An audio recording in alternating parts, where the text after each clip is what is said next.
What's up and welcome back to Cleats to Whistle podcast. I'm Brad Valdez. I'm Brandon Meredith. I'm Dakota Aldridge. The boys are back with another Pick 6, and it's week 9 here in the city of Louisville and the beautiful Commonwealth of Kentucky, boys. Third Saturday in October. Go Vols, baby. Hey, if you're wondering, you get subliminal messages sometimes from this guy. You know, you gotta stay tuned. Yeah, it's Vols versus everybody. Same thing with my Hazard T-shirt. Yes. Hey, listen, this season is actually moving fast, man. It is. Not coaching is definitely different because when you're in it, you just don't realize it, and you're like, oh shoot, it's already week 10. Like we're ready. It's playoff time. It's playoff. Yeah. Now, talk about like the mental side of being a coach. How are coaches feeling about right now? Well, it depends on how your season's going right now. Some teams are. I'll tell you what. Overall, I've been on winning teams. I've been on losing teams. At this point, you've got at least a district game under your belt, so you kind of lining up who you're going to play. If you're on the losing side of things, you're looking at the schedule like, okay, I've got to travel to this team. How do they play at home? You're trying to get tape on everybody. You're trying to do as much as you can to just get ready for the playoffs, regardless win or lose, like where you're at. If you're still in a battle, you still got another team on your schedule that could potentially knock you off on that 1 seed or on the 2 seed. You're not really looking as far ahead, but I think everybody's pretty much got a general idea of who they're going to be playing, and you're just kind of trying to get amped up for that, get through the season, and hopefully you have a good draw. Are you mentally tired? Or what is it? Is there and obviously that goes back to how the season is going as well. For sure. I mean, if you're 0 at this point, yeah, it's pretty tiring, but you're still working to get that 1 because that 1 can build that momentum going into your off season. I think everybody's not drained at this point because some people, if you're 7-1 or whatever, you're feeling pretty good. Yeah. All the work is kind of showing itself, and you're able to kind of soak that in. But yeah, it's a double-edged sword. It's two different. It's a tale of two stories. Yeah, because I like when I was at Western, like 13, 14, 15. We were in like districts. We were in it. While we always played one of the toughest schedules in 4A, but when we got to district, we're right there. We hosted the first round a couple times, so that's what we tried to do. But then when I went to Iroquois, that's where the wheels fell off. You're 0-10, and you're dealing with just the mental fog of just trying. Hey, I'm doing this. I'm teaching these boys this one thing, and it's not clicking still. I've never quite been on the 0-10 end of things. Luckily, we had pretty good coaching staff, pretty good players, so. But we've had some pretty rough years, and it's kind of some of those years you get to the end of it and you're like, shoo, yeah, all right, now let's get ready for the off season in a month. Exactly. So that's what I'm saying. It's just like you got to have that mental like break somehow, some way. And here in Kentucky, you have that bye week that really kind of helps you too as well to get through. Because I know when we were struggling, that bye week really reset like my mental and cleaned it up, man. Yeah, for sure. You got to have somewhat of an escape, whether it's spending time with your family, watching college ball, watching pros, going out with some buddies on the weekends, whatever it is. Yep. You got to have something to get away from it for at least a couple hours. Yeah. No, I was gonna say it's basically like the exact same as working a 9-to-5 job for us. Like it's like you look forward to that 1 week of vacation because you're like, I just need a little bit of a break, a separation, just a little bit of rejuvenation and refreshment, basically. It's because especially if you're on the bad end of things right now, you've got to bring the juice. Because if you come in moping, it's just going to trickle down to your players, and it's going to be terrible. Yeah. So you've still got to kind of bring that energy, and it's hard to kind of feel that sometimes and get it reciprocated back to you sometimes because you'll get in there and you'll be like, hey, let's go. And guys are just, texting or whatever. Not really caring about whatever they're doing. It makes it tough. And now, Dakota, on your side, we're halfway through, the college football season. You playing college ball, and Talk about that a little bit and the mental part of playing college ball. So I'd say it's a lot of the same, but there's that big little shift, I think, for me. Like, our coaches would always tell us, love every second of high school ball because this is going to be like the last little bit of fun you have. I'm not saying you don't have fun in college, but it almost becomes a 9-to-5 job at that point. Like, you are to wake up, get to the weight room, do all your workouts, go to meetings, stay awake, don't dare fall asleep, otherwise you're conditioning afterwards and everything. Then after that, you've got your classwork that you got to go to, because if you don't do that, you're going to run even more after practice. Like, it's a job, and it can get a big grind, especially like we were talking about. I've been on a team that was 0-10 at K-State and everything when I tore my ACL and meniscus. You know, injuries is a big thing because as a player, I mean, for me, I knew I wasn't going to play for the rest of the season, so it takes some of that sting away, but in a way, you get a new problem where you're like, I want to help my brothers that I've been doing mat drills with at 5 o'clock in the morning. Like, I hate not being out there playing with them. Like, we all come here to play and win games. You know, that's that pride that you take in yourself. Like, I want to win. I don't want to just be on the sideline. And being injured like that, it's so hard, and it takes a mental toll because your job at that point is to rehab and get in shape. It's, you still try to study the playbook and everything, but it's like, before you can even do that, you've got to get yourself right before you can even go onto the field. And that's like that was a whole rigmarole for me to kind of deal with, because I had never been injured before. I mean, I'd had little like scrapes where I couldn't play a game or something like that, but like a full like season ending, that was a hard one. And that really plays games, especially when you're 0-10, because the way I viewed myself playing football was, I'm the heartbeat. I'm the spirit and soul. Like, I don't care if anybody's upset. I'm trying to get out there and just hype everybody up. Like, I was thinking about it the other day when we were doing our, spring workouts and everything, getting ready for K-State. We would be doing these mat drills. Everyone's tired. You can tell they are. And, of course, me coming from Spencer County, Brandon, I know you're going to love this. I could just tell people were struggling. I just, all of a sudden, because, I was in 2017 when – the man out from Lebanon, the old turtle man, was all king, and I'd always go around, I'd go, everyone's quiet, everyone's like that, and I go, yeah! And I would just do it randomly whenever people were down, because it was like, well, someone's got some energy, let me keep going. If he's just yee all of a sudden, why not? And, when you're injured, you can't really do that, and that kind of plays a little bit of a toll on me, because it's like, man, I can't do my things, I can't lead by example, which is kind of the way I've always played is, hey, I don't care if we're down by 14. I'm still coming out here and playing. But yeah, that's the big thing, I think, is we talked about it, especially from coaches, but in the college levels. Nuh-uh. He's out chilling out. All right, be good. Fun. So, kind of on that note, I've found, kind of in my experience, especially with the senior guys that you lose in high school, like they lose out on that final season, it's heartbreaking. Yeah. Like it truly hits you to your core, because you're like, man, I know how much this meant to him. He grinded his ass off for this. But I will say, I do have a great appreciation, and I think some of the seniors who get hurt end up being some of your better assistant coaches, and almost like a GA. That is a good way, because they can really connect and relate to the players at that point more than like an authoritative figure. Some people just don't respond to that. Other people, because I mean, like I've said, I've been on teams that have won every game and teams that haven't won a single one. And you do need somebody that can kind of, because let's face it, the coach needs to bring the energy. Be the buffer. Exactly. Yeah. You need someone in that middle that can kind of sometimes, some players, we hate to say it, but they don't respond well to harsh coaching. The way they respond, hey, I need someone that's like me and I can relate to, and he ain't going to yell down my throat. He's going to get on me, but he's going to do it like, hey, well, come on, brother. That's not how we do this. You know better. You know what steps you need to be taking to make that down block. Like, what exactly. are you doing? Little stuff like that. Well, and this is, I want to just get in tuned with you guys, because that's the way I felt.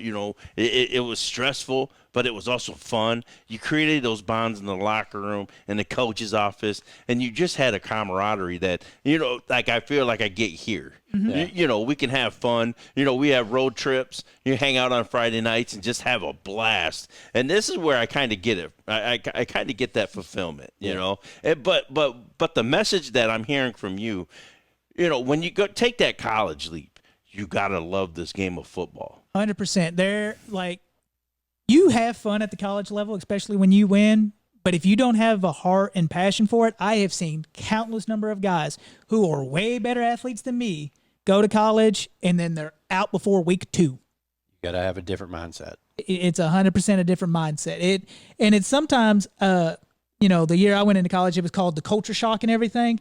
It's a culture shock playing football at the college level because it's, like I said, it's a whole different mindset. And I think something I always told people is when you're a senior in high school, you're the top of the totem pole. You are king among everything. The moment you go to college, you are right back down at the bottom. You're literally dealing with 21, 22, 23-year-old men. Yes. Like men. Yeah. Dudes that have babies. We had a few at K-State, and it's just it's a whole different. That's one reason I think college is a little bit more special than high school because you are getting way different demographics because I had friends from Mississippi, Tennessee, California, Michigan, and that's just like, oh, you all aren't just people from Elk Creek or all the way out in Bloomfield. Like, you all are everywhere, and it's just a unique brotherhood that kind of forms from that. Let's go. I love, man. This is what it's about, man. Boys being boys, hanging out. Hey, we had an extra pack member running through here. We got a loose dog running around the neighborhood. You can hardly call that a dog. Hey, he was a Dog. Yeah. A little Yorkie. It looked like a little long-haired rat. Right Oh, there. man. Hey, so we are having a blast. But you know what, Dakota? Let's get into this real quick and hit him with that call to action. All right, ladies and gentlemen, to help us out, please, all we ask you to do, hit the like button, hit the subscribe button. If you want to, share it out to anybody else that wants to talk about these games because we are reaching some schools we've never talked about before. This should be interesting, honestly. But yes, no, please comment, like, share, subscribe, do everything. It helps us grow, and every time we grow, we get to talk to more and more, and basically just get to talk more about football across the Commonwealth. Heck, we got the comment from Raceland this past week, and it was fun to be like, well, didn't expect somebody from Raceland, Kentucky to be watching our stuff, but let's take it. Shout out to the boy. Old Doug. Yeah. Yeah. And, the housekeeping, it's going to be kind of funny this week, man, because hit them with it. Well, we're actually kind of doing something a little different. We're recording a double episode tonight. The big fella's got a quinceanera to go to back home, so just to kind of make everything easy, I was like, hey, we've already got the games picked out for the rest of the regular season. Like, we'll kind of do a little quick double episode, knock them both out. Outside of that, I mean, share it. Same sentiment he had. Share it with somebody. Yes. Comment, like, subscribe, share. Do everything you got to do. Hey, we are growing. I think, man, we are truly growing organically here in the Commonwealth of Kentucky. And like the boys say, from the mountains to the Mississippi. I didn't know where you were going with that. I was trying to think, too. You were trying to, hold tee it up, and I was like, I don't know what you're doing. Hey, that's what we do. That's what we do right here. We just try to tee the boys up so they know. Only problem is we got so many sayings now, I forget which ones we're teeing up half the time. Speaking of teams near the Mississippi, one of them hit us up. So, like, that's where you say, like, the organic growth. Yeah. And you say, like, we're actually getting out and talking about other teams. I think that's helping us grow just the brand in general. So, Yeah. And I have fun trying to learn more about some of these programs that I've never even heard. I mean, I've heard of them, but it's like you don't know anything about them. But then you start to look into it. It's like, oh, y'all have your own history. You don't know that they have some stud, slot wide receiver that's putting up 1,000 yards already. It's definitely fun and interesting and kind of helps us grow. Yep. Here we go. And with that, let's start the Attaboys. Come on, B. You got one? Yeah, do I? Yeah.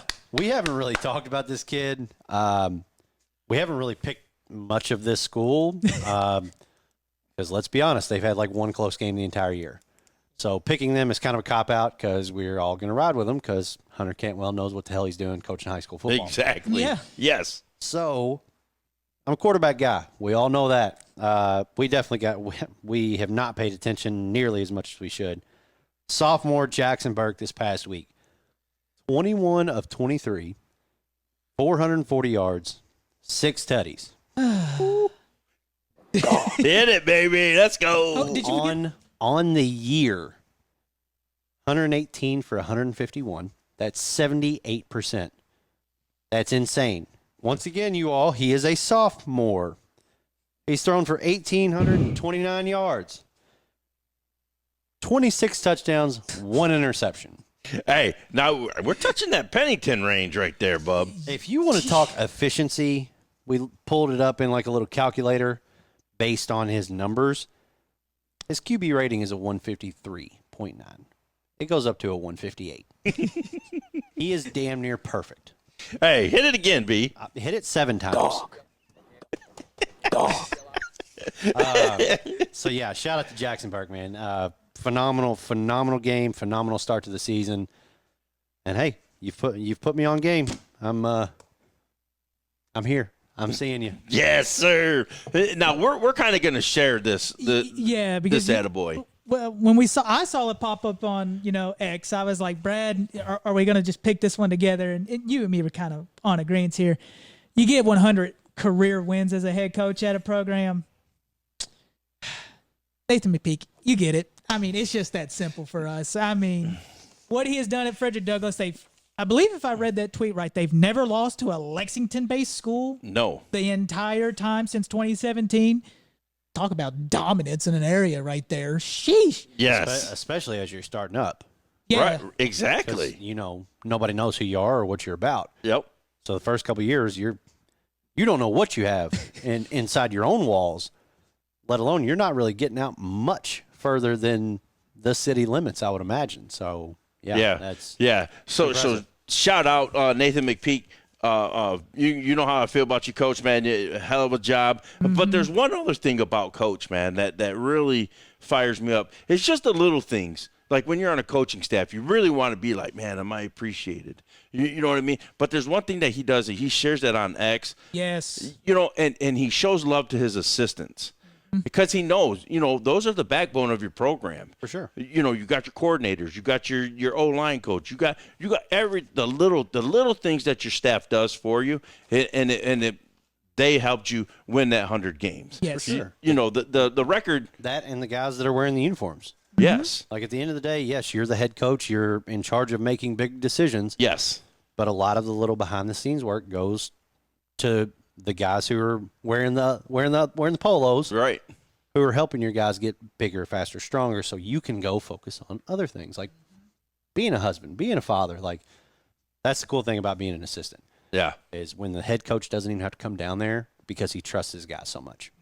Exactly. So it's basically a huge shout out to the Whole staff. Program, to the everything. Yeah. It's an attaboy to the program as well. It's just phenomenal, man. But like I say, it's just the little things that you when you get that little share, he puts your picture up on X and tells you, hey, this guy's doing what I ask him to do every single day, and he does it. And excellence, that's what it's about, man. And that's the little stuff like we talked about earlier. Like that's the little stuff that kind of keeps your motivation going. Mm-hmm. Yep. The season's not going the way you want it. Just having a guy that knows you're feeling it, shout you out like, hey, just so you know, I saw it. I appreciate you. Couldn't do it without you. That's it, man. It's phenomenal stuff. Hey, so that was the attaboy. Oh, now, this is going to be very, very quick. This is the game of the Cleats to Whistle podcast, game of the week. We did not do a vlog or anything with this game because we wanted to go and be fans. Would have killed your phone battery. It probably would have. It would have. But this is Valley at North Oldham. And to be honest, Brock Roberts, I think is taking a next step in the way he's coaching. Yeah, and I think he's got some really good assistants on staff. Yeah, who he trusts to kind of portray what he wants. Yeah, and I mean it's a winning brand. CJ said it, and I was like, that's actually a really, really good way of phrasing it. They're selling winning football. Play really good defense, have some dudes on the offense that can make plays. They made a ton of them on Friday. Yes. I was thoroughly impressed. Yeah. The way they move, you know what I mean? Pre-game is so locked in. You could see the difference between one team and then the other team. You're like, wow, who's going to win this game? If you just seen the pregame, you would really see who's locked in, who's mentally ready for the football game. I called it immediately. Yeah. I pointed it straight out to you. Yeah. I was like, here's the difference in in the programs. Right. So, and that's what I said. Brock has took this team to the next level, and when you're a head coach, man, you got to flip a switch. And I think he flipped his switch this year because he was fired. He fired me up on the sideline. When we got there, he came, said, "What's up to us?" After that, I just left him alone. Yeah. I was like, "Hey, lock in." And you can tell on the sideline he was pissed off at that 28 points that they gave up. Oh, dude, they were up 30 and he was still ripping ass. Yeah. Mm-hmm. And that's what you need. If you want to be able to punch through that third round and beyond. Yeah. You have got to hold we say the standard is the standard. The standard raises. Yes. The further you go in a season. Yep. Because you hit 7-1, your expectations are higher. You hit 10-1 and you win that first playoff game, your expectations are higher. And they've got to continue going up. And I think he's done a very good job of building it up. Now we're here. Yep. Yeah. And I'm not settling for this stuff. This was year one stuff. You know what I mean? Yep. I mean, I know you're wearing orange, but it's the Nick Saban thing. Don't bring his ass up. I'm sorry, he's the greatest coach of all time. I'm so glad he's gone. Well, there's a reason why, because let's take I think they were playing WKU and they're up by a bazillion and he's still ripping his players' rear end because he's like, there's a thing we have to hold to. And like you said, if you plan on beating teams like Johnson Central, Franklin County, Paducah Tillman, I go on. Basically, tall task. You've got to make sure you are perfect at each and every single point because one slip up against those kind of teams will send you on a bus going back home, sadly. And, obviously, kind of stealing it from Josh Pate, we talked about the winners first. Yeah.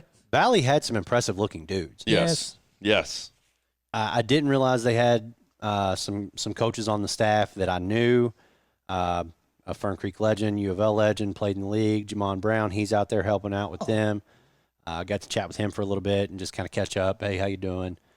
Kind of talk about the state of the Fern Creek football field because that's my number one. That's my number one thing to be pissed off about these days.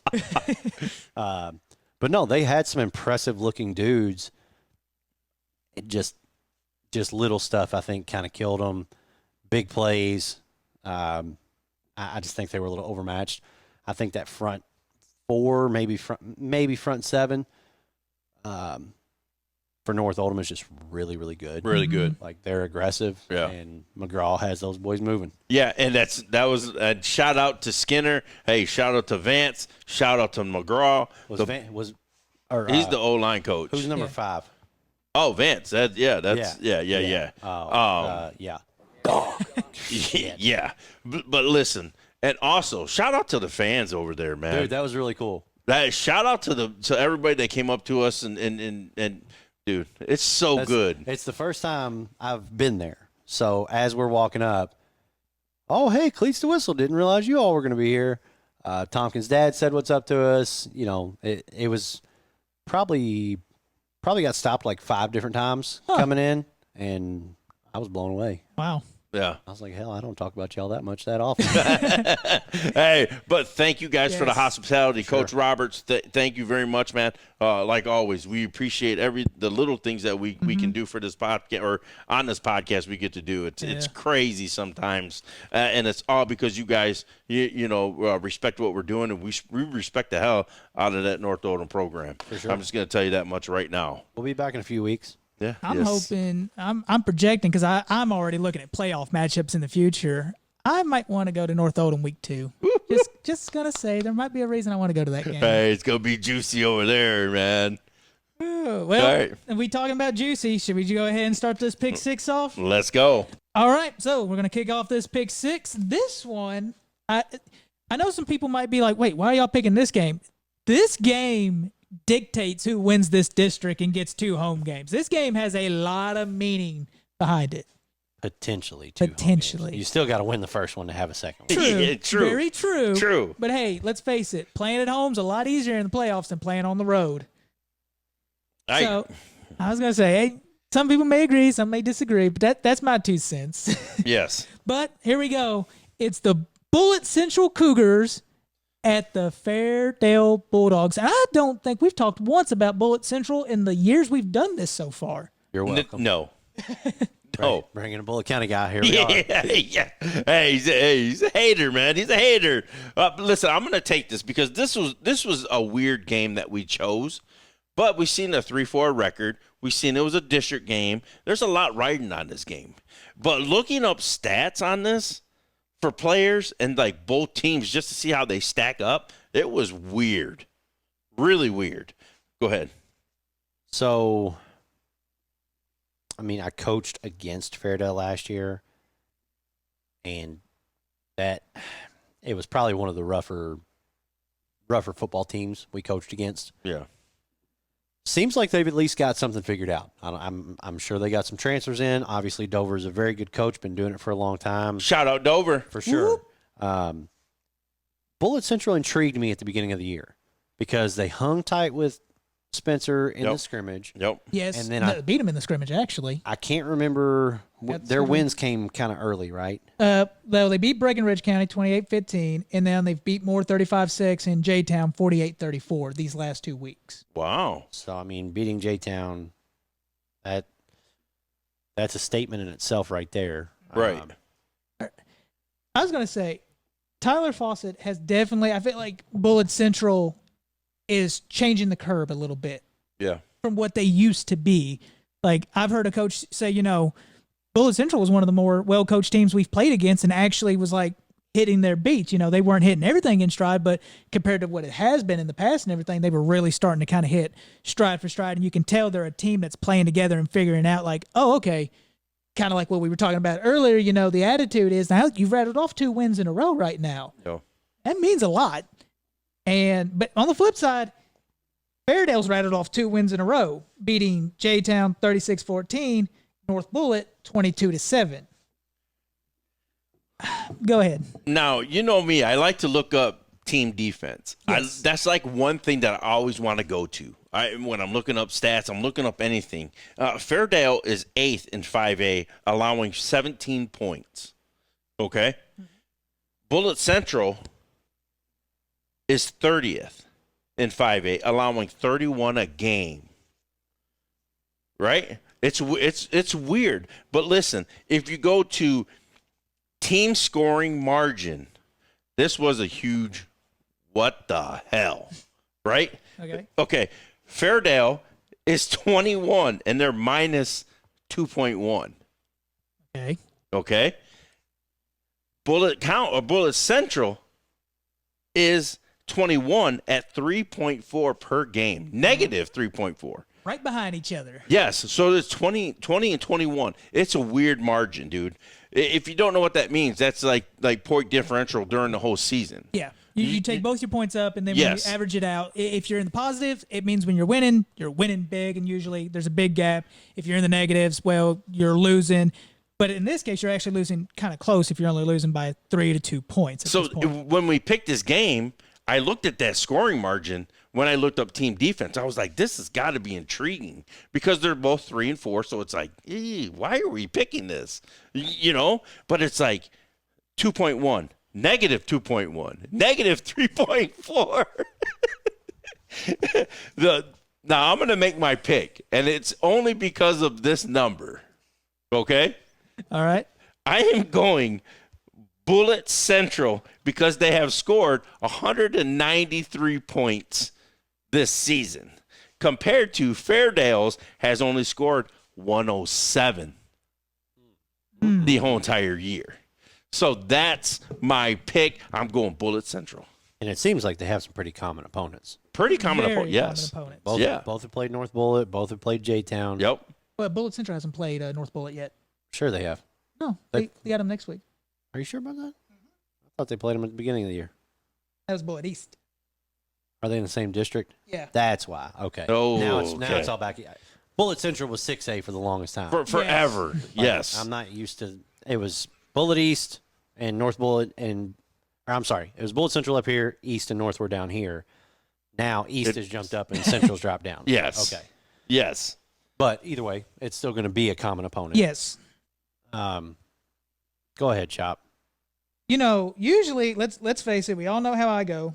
You go county school. Well, can't do that here. Neither one of these two schools in the county. And I go with rushing yards is my big thing. because I'm just a run guy. If you can run the rock, I love it.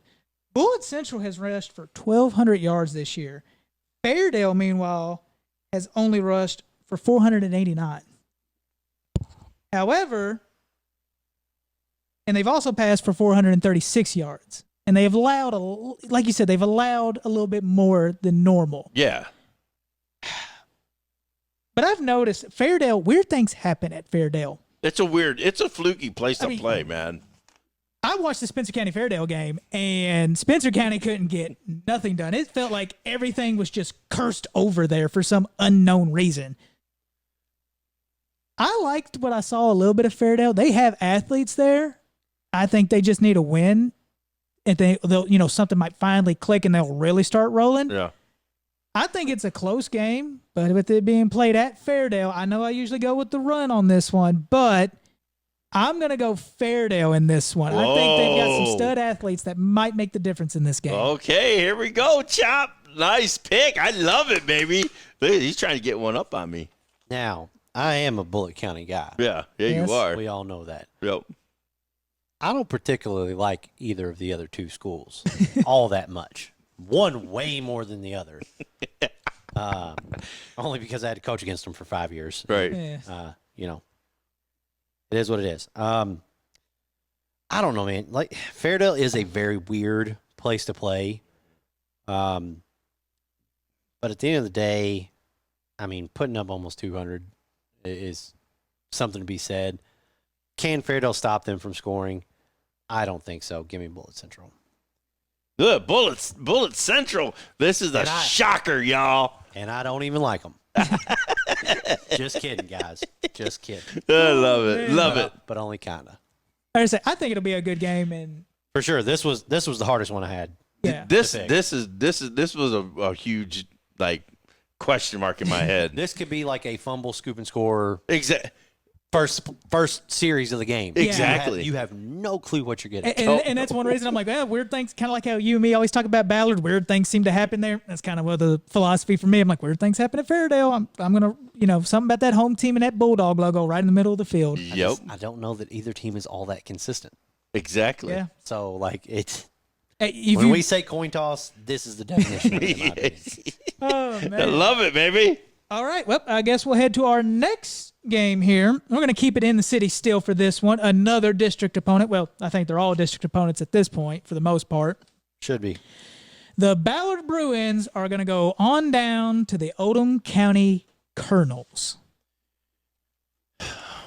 Okay, this is the big boy matchup. Told you all I'm tired of picking Oldham County. I know that, but we had to throw. Not just Oldham County. North Oldham. South Oldham, Oldham. all of them. I'm tired of them. But Hey. they played too many damn good opponents. We got to talk about them. Yeah, this is a big boy matchup, man. This is a 6A matchup. Yeah. For arguable, no. For the second place, this is the host. Oh, Yeah. true, Game. Yes. true. Yes, you're right. 'Cause I mean, most barring Well, yeah. barring Trinity doesn't show up to a game. several games. Yeah, they're gonna win that district most likely. But this is the opportunity for either one of these programs to actually host a playoff game. Yes.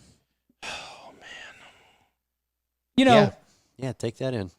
Well, I was going to say, Ballard's record is 2-5, but I don't think you can necessarily just blindly look at that 2-5 and say, oh, they must be terrible. No. I mean, teams you've lost to: Mail, Bryan Station, Boyle County, Trinity. I mean, those last two alone strike fear in basically Yes. everybody's heart, and they only lost to Boyle County 35-14. Trinity was a little bit of a different story at 35-3, but that Trinity team's really special, as we all know. That's really special. Let's talk about Ballard first for me. Okay. They're 2-5, but when they show up, you don't know what you're going to get from them. Yeah. That's my issue.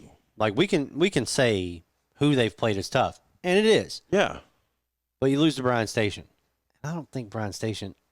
That was a weird game. Like just Yeah. watching that game, it was real weird. 8-3, the final score. The Yes. way that they got to 8 was a safety and a touchdown, like with a 2-point conversion that they didn't get. That's how they got to their 8. There was just a weird game. Obviously, I hate saying it. My guys are struggling this year. So that's not a crazy impressive win at this point either. Right. You know what I mean? Like, Right.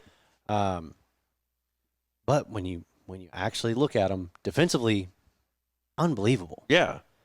It's just that offense has But- got to get going. But I mentioned this last year at this same exact week about Oldham County. There was a disconnect, and I called it out. And there was a huge disconnect for that. And I hope they get this right. You know, coming back this season, and I hope these young men really understand that they got a coach there that's that guy ain't letting nothing slip like that. no. But listen, I think there's what I said about Oldham. There was a disconnect last year, and I think there's a disconnect with Ballard, with the offense. That's why I don't know for OC. You know, this was the week that they took that L, and it was like 0-7. I think Ballard beat them. Yeah, let me double check for you real quick here. Why we have the stats pulled up? Yeah. As long as the internet. I just think 7-0 last year. Yeah, I just think that this team is totally different. They're 5-2. I don't know. Just take a snapshot of both of these seasons. Last year they were 6-1, and they were good. This year they're 5-2. So the only time when they lose, though, it's because they can't score points. And that's what happened last year at the end of the season. They couldn't score. Yeah. Talking about OC. Oh, but Oldham talking about OC. Yeah, they were a totally different team the second time we played them last year. Yeah. Because we played them once in the regular season, lost, and then we kind of thumped them pretty good in the playoffs too. Yeah. So yeah, I got to kind of witness that firsthand. So it was weird. But I hope, and listen, I'm all in for OC. This game is at Oldham County. Rowdy environment. Listen, I hope the fans get out there and support these young men and this coaching staff. I'm going OC, and I'm going big in this one. This is my big game of the week. Interessante. Derek Dees, let's go. Hey, Josiah Wolfenbarger, let's go. Meat Mountain. Hey, I got your guys' back. I was going to say, you mentioned a good part. Like, the offense does feel like it's clicking a lot better than on the back half of the year than it was last year, because that was a night and day difference. Yeah. It was weird. Like last night, I was looking at it, and I'm like, this is the same exact thing that happened last year. But I don't think there's a disconnect. I think everybody's locked in. They got the head coach that's there, and he's sending the message, I got your guys' back. So that's why I'm going OC big. He ain't going nowhere. No. You ready, Chop? I'm just going to make my pick. There is something weird about the Ballard Bruins. And I'm not saying like in a bad way. It's just a team, you know something's off, but it feels like at any point in time, if it clicks, watch out because that Bruin bear is coming at you fast. I don't know why. I don't know why I'm feeling this way.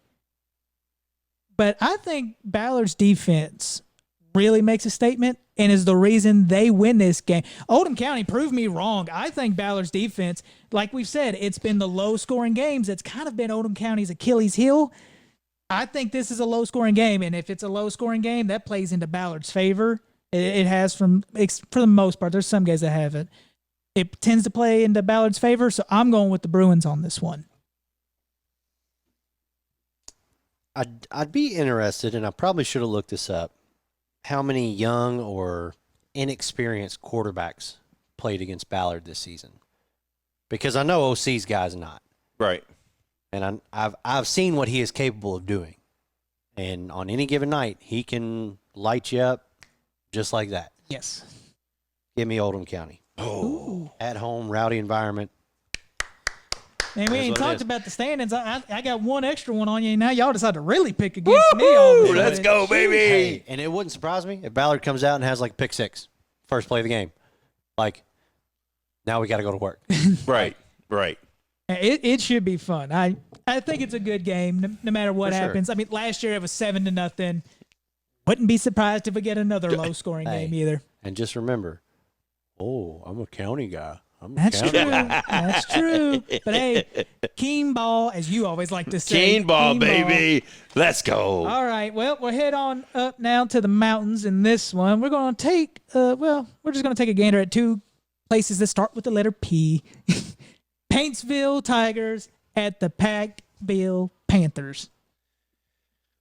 Now listen, this should not be a long segment. This should be probably like maybe 3 minutes, man. Right? Pikeville. Pikeville. Let's There talk. you go. How about 30 seconds? But listen, let's talk about this. You know, because I think they start flexing. I really thought Pikeville. I think they start flexing who they are.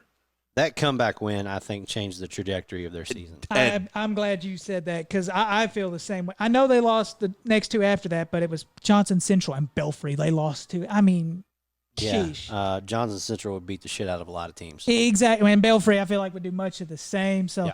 But like you said, that was a difference because they kind of basically like said, all right, we know who we are. It doesn't matter if the odds are stacked against us. Exactly. We are Pikeville. Cal comes out and smacks him in the mouth. Yep. You know, early in the year. Yeah. Granted, that's a long road trip for them to come up here. Cal's really good. But I don't know. I feel like they kind of found themselves with that comeback win. And sure, you're allowed to drop a game or two after you kind of figure out what's working for you. Yeah. Because they were a little outmanned. Yeah. They're a 1A program. Yep. You're supposed to lose to Johnson Central, who is undefeated 4A program. You know what I mean?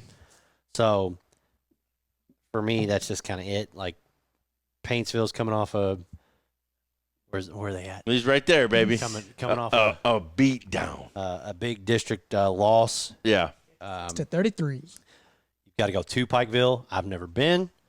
I've seen pictures. Yep. It looks incredible. Yeah. Beautiful. So, yeah, that's kind of where I'm at. Yeah, but like I said, they send a message to 1A this week. They're going to get right, and it's, hey.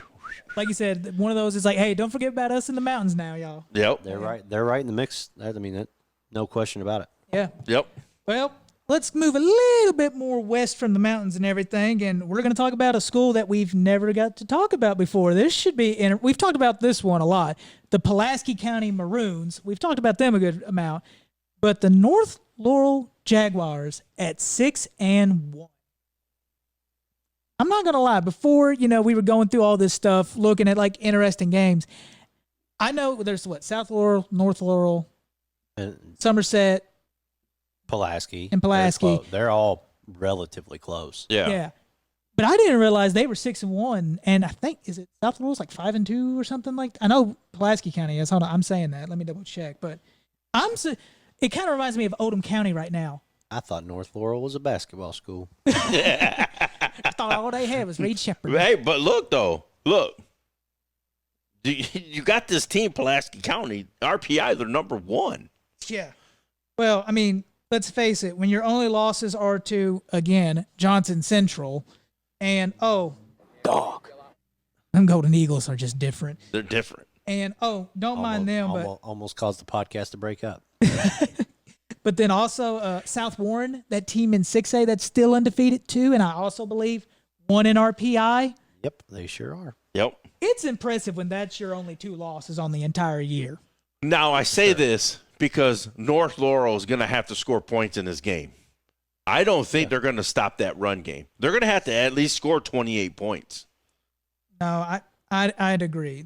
You have to try to score points against Pulaski, and it's a tall task. There's no doubt about it. It's at North Laurel. I don't know if that really means anything, but it's a home game for the Jaguars. I'm sure down there they're close to each other, respectively speaking. I would assume with both programs doing so well that it'll be packed. It'll be a packed house. Yeah. I don't know, man. I always look at that defense. I don't know why. I just think okay, are they good enough to stop anybody?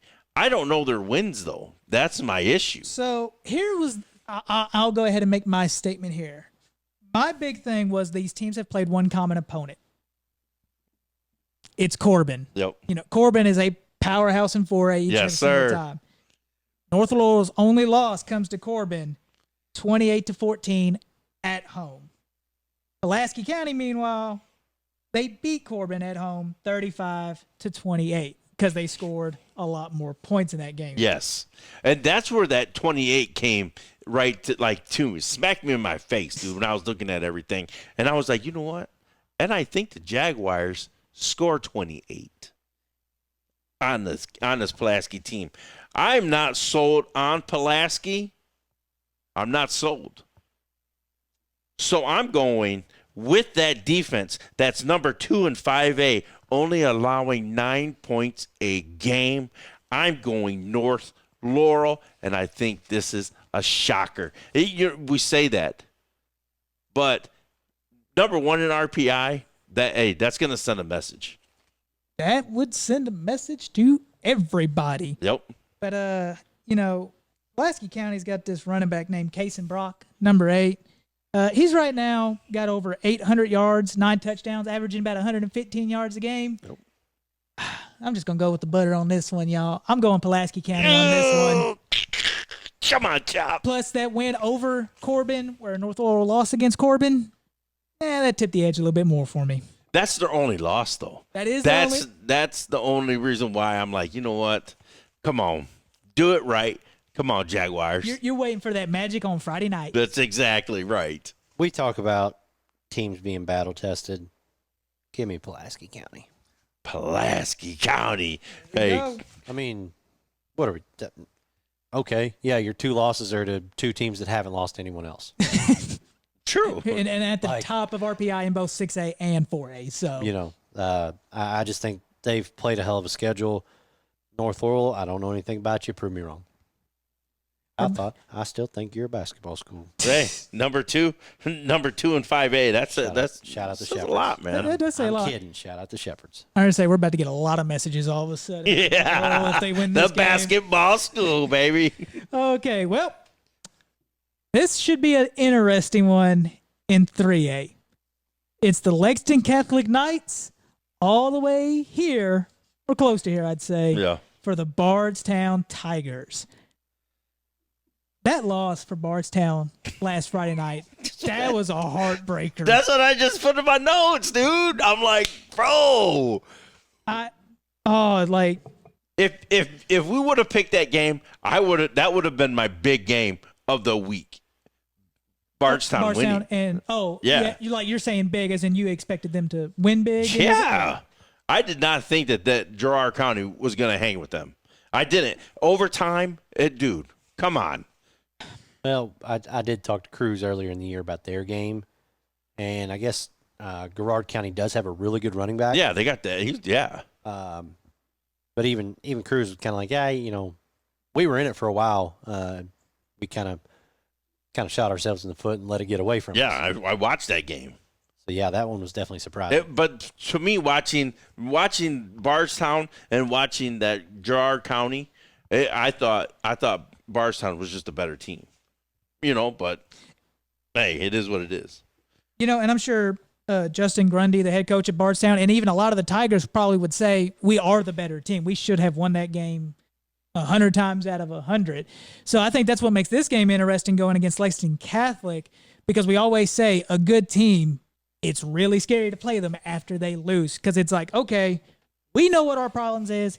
It's time to fix it. I mean, I'm just going through some of the stats because it was kind of shocking to me. I mean, Steven Hamilton from Bardstown, 661 yards, 7 touchdowns. He's averaging 110 a game. They can also catch. They got this guy named Chai Poitner. I'm sorry if I butcher your name here. But he's got 662 yards receiving, 8 touchdown passes. He's averaging 82. Bardstown's got the nice ability to throw the ball. Yeah, throw the ball when they need to, run the ball when they need to. I feel like Bardstown's always been like that as long as I've known them. They've got so many good athletes and stars and studs. They know how to play the game. Doesn't matter who becomes the head coach or who they have. Yeah. Night in, night out, Bardstown's usually a very good team. That being said, Lexington Catholic is no joke. No, they're not. No, they're not. When your only loss is to Lexington Christian, one of the best teams in 2A right now, and I mean, I know they lost to Ballard at the beginning of the year. That's kind of a hard one. Yeah. But, you just beat Boyle County, by the way, is one of your big highlight games in the middle of all of that. It's kind of hard not to overlook that when you're like, they play so-and-so. Well, they did beat Boyle. They did beat Boyle. And listen, they had a common opponent in that Girard County. Yes, because that was the district play. Yeah, district play. And Lacey Catholic proved that what we thought should happen with Bardstown, because they beat them 38-0. Yes. Listen, Lex Cath is only allowing 12 points per game, right? Bardstown allowing 24 a game.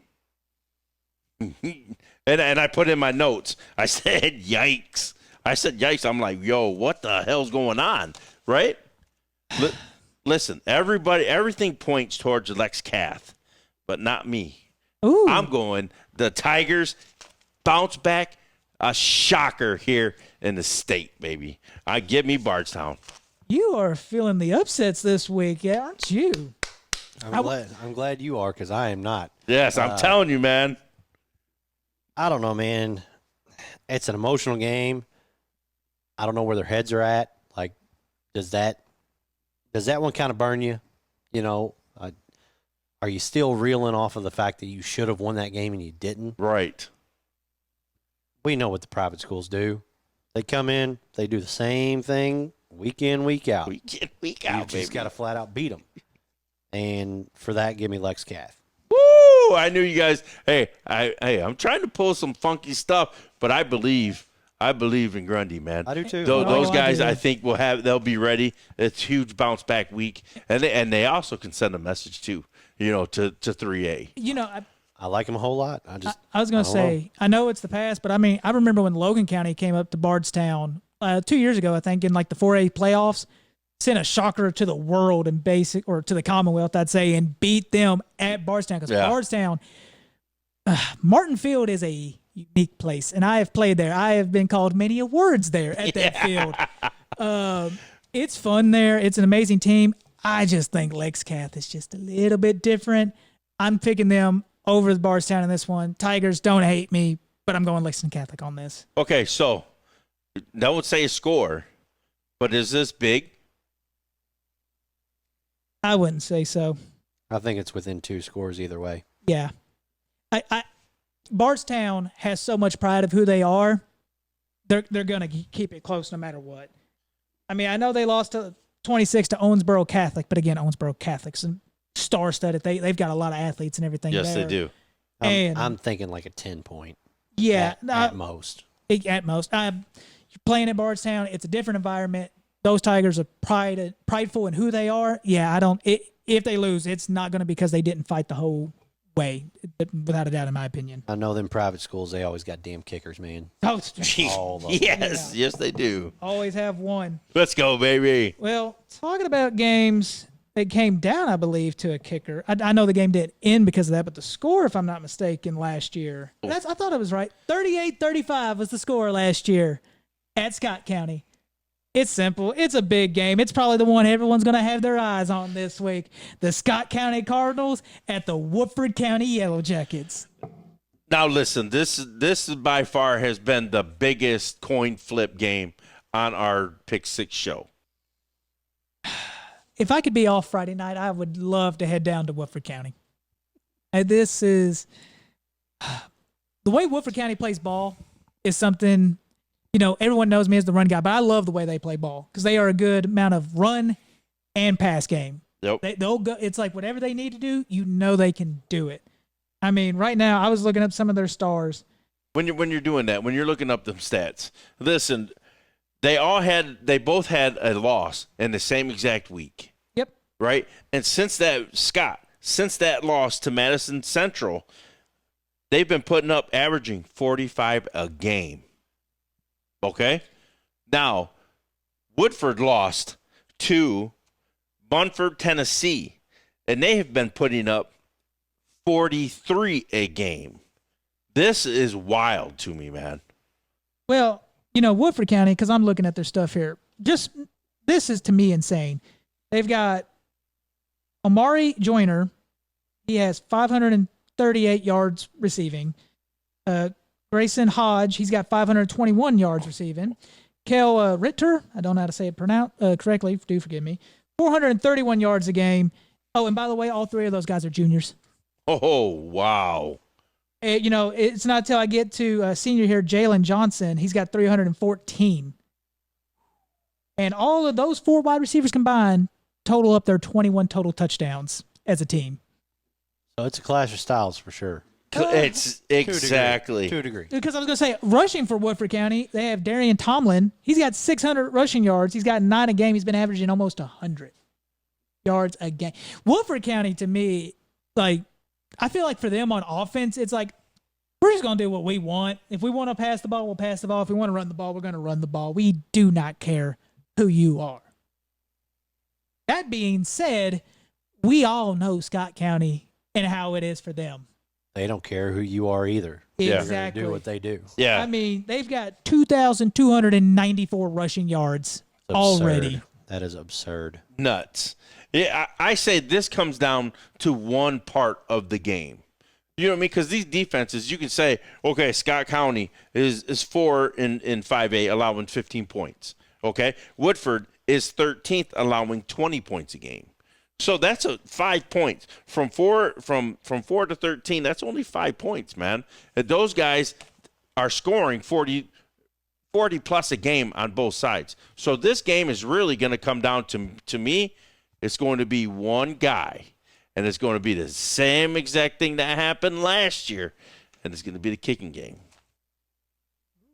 The only thing is, this guy right here, Cash Wolf, the kicker for Woodford County, is going to be the difference maker in this. He's going to hit a field goal sometime in that game.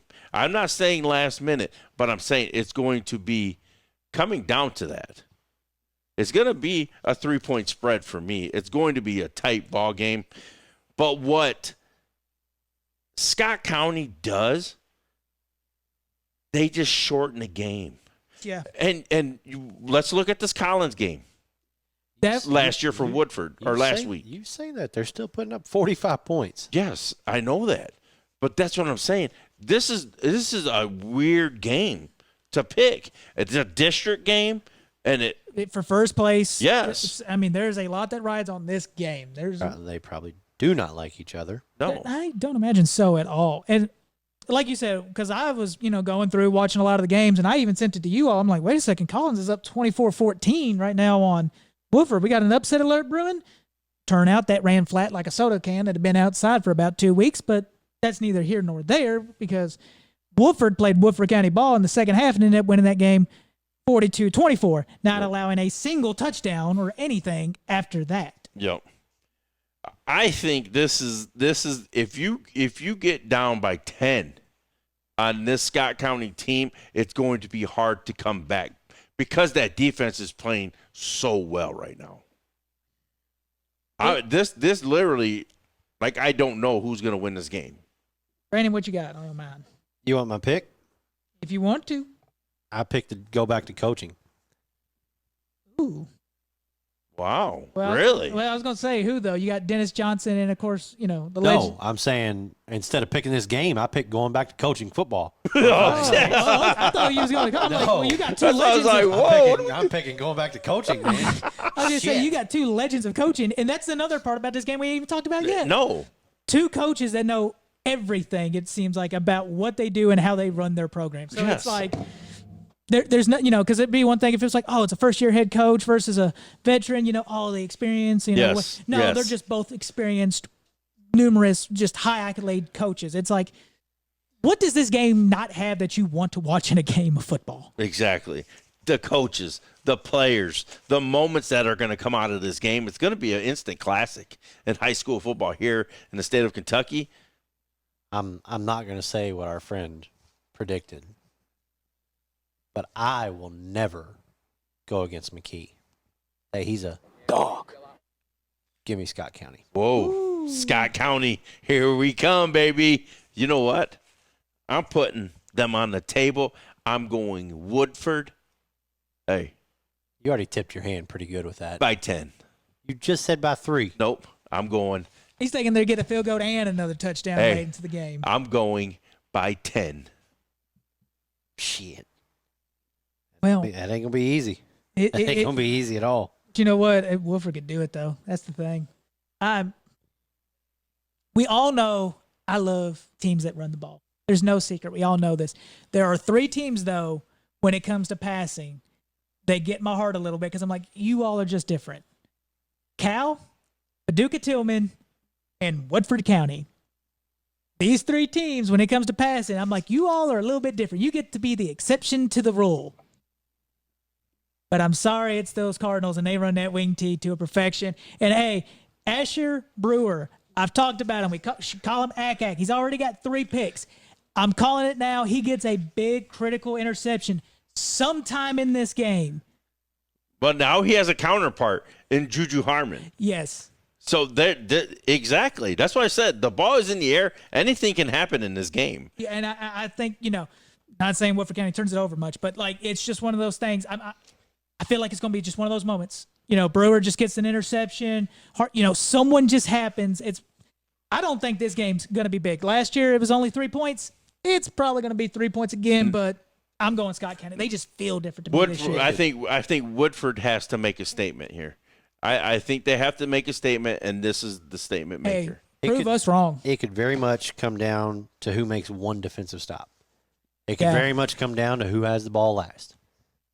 It's going to be a hell of a ball game. If you're nearby, get your ass out and go watch it. Yes. Hey, but like we say, get out, support your local high school football team. Hey, this is going to be an electric last few weeks of the high school season. The regular season is just ramping up. We're in heavy district play now, and this is the games that matter for the playoffs. So it is just get out and support your local high school football team. And now Friday night Fletch. We bring back everyone's favorite segment. Well, most people's favorite segment. Some people maybe not. Mr. Friday Night Fletch, how we doing? Doing great, man. My appearance on your show is brought to you by ecampus.com. Get your college student textbooks easy, fast, and cheap. Stop overpaying for textbooks. Flexible payment options with Price Match, ensuring you the lowest rates on the market. This week, our big man on the eCampus is freshman John Simon Bertram. He's a 29 wide receiver DB who had a big game against Shawnee on both sides of the football for Lexington Christian Academy. He caught 3 passes for 67 yards. He registered a pair of tackles and picked off a pass that he returned 61 yards for a pick 6. There's something to be said about the player who can literally do it all.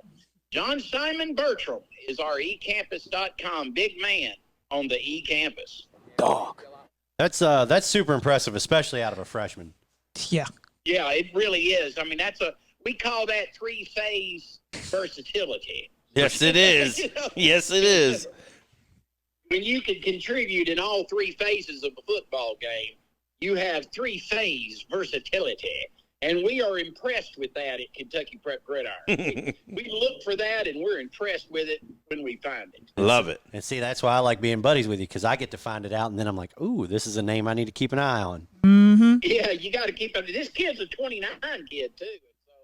So, there's some 29 kids that have really played well this year, and you used to never see that. You used to never see freshmen that would get into the varsity game under the Friday night lights, but you're seeing it nowadays, and there's a lot of kids out there that are freshmen, that were running back at Hazard as a freshman. Yep. I can't think of his name right now, but I mean, he's having a tremendous season. Heck, another one that I just thought of real quick was Mo from Danville. He's been running the ball like crazy over there.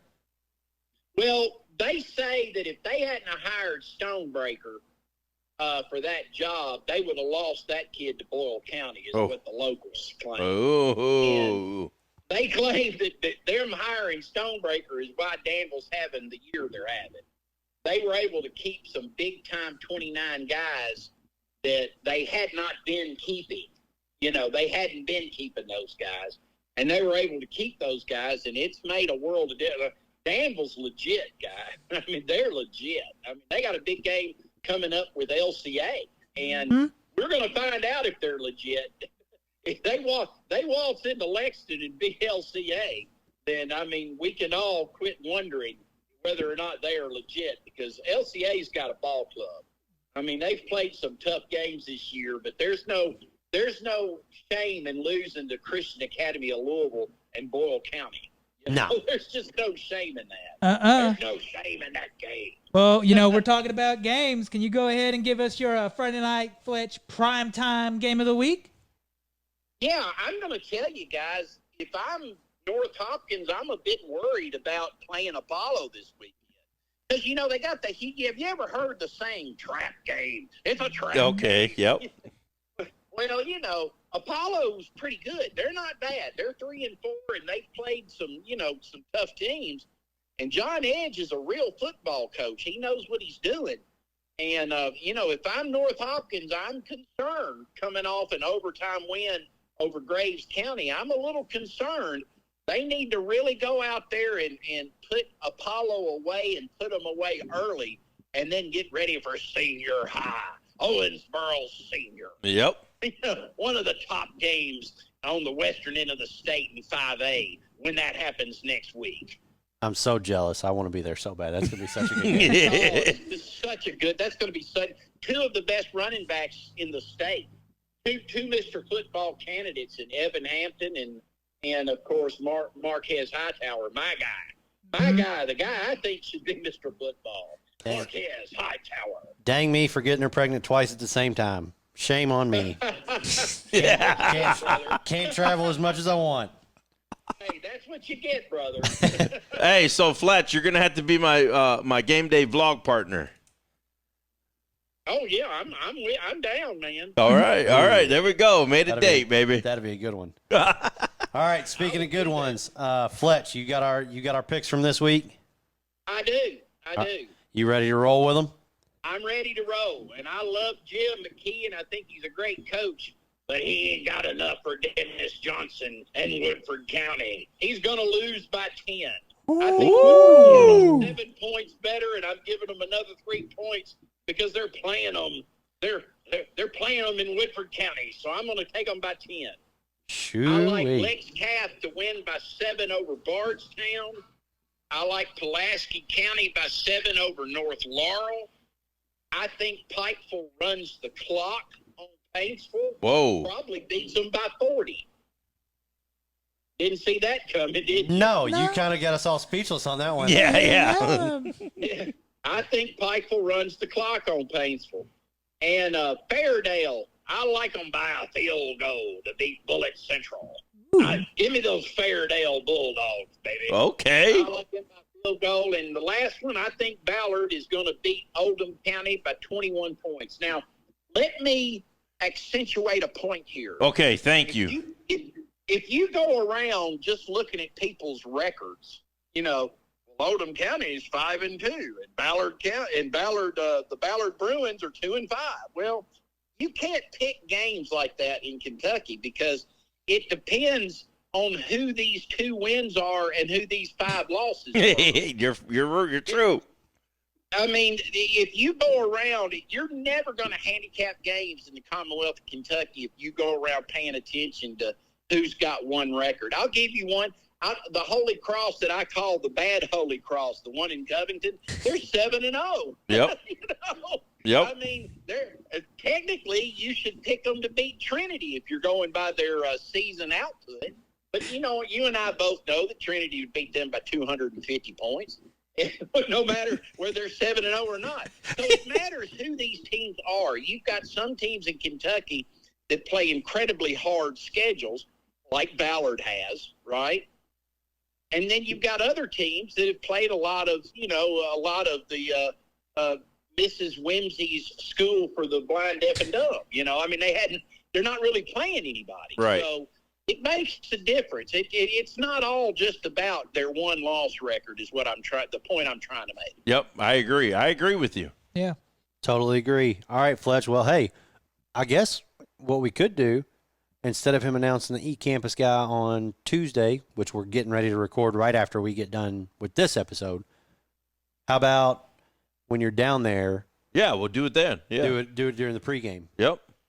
Sound like a plan? Oh, yeah, when we're at you talking about when we're at the North Hopkins and senior high game? Yes. So instead of calling in next Tuesday, Brad Brad says he's coming down. If barring something crazy happens, I'm sure he will.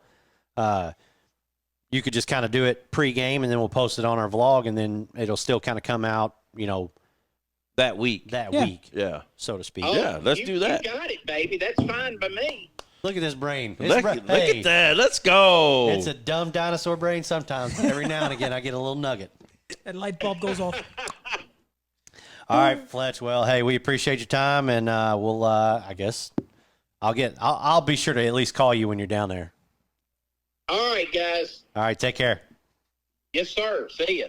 All right, well, that was Friday Night Fletch. Y'all always entertaining to hear the man that's basically an encyclopedia, it feels like, on anything high school related in the Commonwealth. But hey, get out, support your local high school football team, and like we always say, everyone has a story. We're here for them to tell it. Cleats to Whistle podcast.